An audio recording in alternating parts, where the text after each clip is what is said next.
While Mackenzie is down on the Mexican border, and while the Texas Rangers are patrolling the northwest Texas frontier and having a number of pretty exciting scrapes with Indians, but no major outbreaks like had been going on the years before, there entered a new ally in this idea of keeping the Indians on the reservation. These are the buffalo hunters. Now, we'll explore buffalo hunting in greater depth in another lesson. But in 1874, suffice it to say, they were running out of buffalo in places like Kansas. They were shooting them so rapidly and so effectively. And so buffalo hunters approached U.S. authorities in Kansas and said, hey, we've killed them out here, but we understand there's a lot of buffalo down in Texas that we would like to shoot. Now, the problem is, those buffalo were promised to the Indians on the reservation. But as one American officer told these buffalo hunters, if I was a buffalo hunter, I would go to where the buffalo are. With that tacit approval, the Kansas hunters start oozing into the Texas Panhandle and shooting the herds of buffalo there.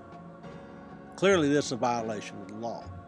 And Quanah Parker, who had led some of the wanderings of the previous few years, looks around and says, look, we can't stand for this. Once again, the United States government is not honoring its treaties.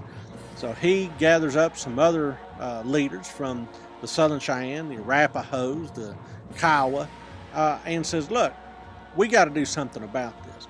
So the Comanches and their Cheyenne and Arapaho allies head out once again into the Texas Panhandle.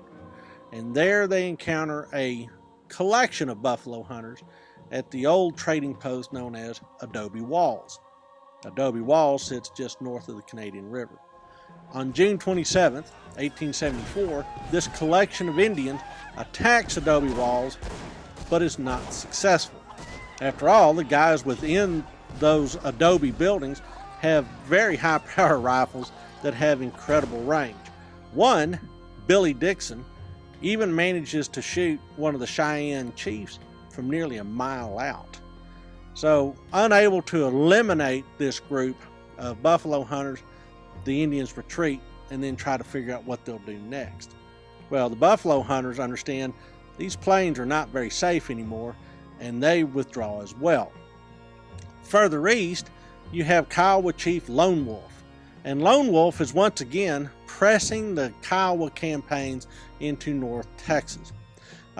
He pushes into places like Buffalo Springs and Clay County, fights a lot of the Texas Rangers, and essentially inflames that part of the state before doubling back and heading up to join Quanah Parker's people. All of this renewed violence is all Sheridan needs to know. And in fact, Sheridan says we are going to go in there and decisively destroy these hostiles. He plans a 5-column campaign, pulls Mackenzie back off the Mexican border and says, look, I want you to come out of Fort Concho. We're going to send troops out of Fort Richardson. Fort Sill in the Indian Territory, which was the agency also for the Comanche Reservation, Kiowa Reservation, Arapaho, and Cheyenne. We'll also bring in troops from New Mexico, Fort Union, and also from Fort Dodge in Kansas. And there will be no place for these guys to hide. And in fact, this campaign starts rolling. In August 1874, there's a fight at the Battle of Red River. And the Indians all of a sudden figure out, all right, they're on to us and they're coming. Other parts of the Indian force try to stop the column coming in from Kansas and Indian Territory at fights known as Lyman's Wagon Train Fight in September, the Buffalo Wallow Fight also in September 9th to 12th time frame, and then the Battle of Little Sweetwater Creek on September 12th.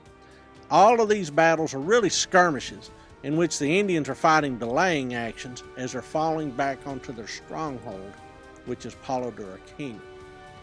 Well, U.S. forces discover the Indian stronghold on Palo Duro Canyon later that month.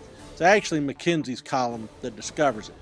and they jump in on the Indian encampments down there in the bottom of the canyon, and essentially drive the Indians away from their camp and also away from their horse herd.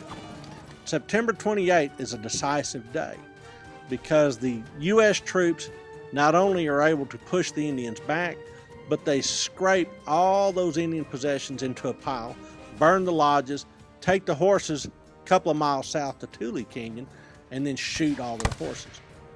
There's very few casualties, again, in this campaign. The Indians are not bled white and destroyed. The U.S. troops suffer very few casualties. But once again, these Indians are crippled economically. Their horses are gone, their lodges are gone, their possessions are gone.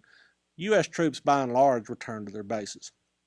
There's a couple of follow-up skirmishes that happen in November, but in essence, Sheridan says, all right, now the Indians can spend the winter out there on the plains without their horses, without their homes, and without their blankets, and we'll see how they like it.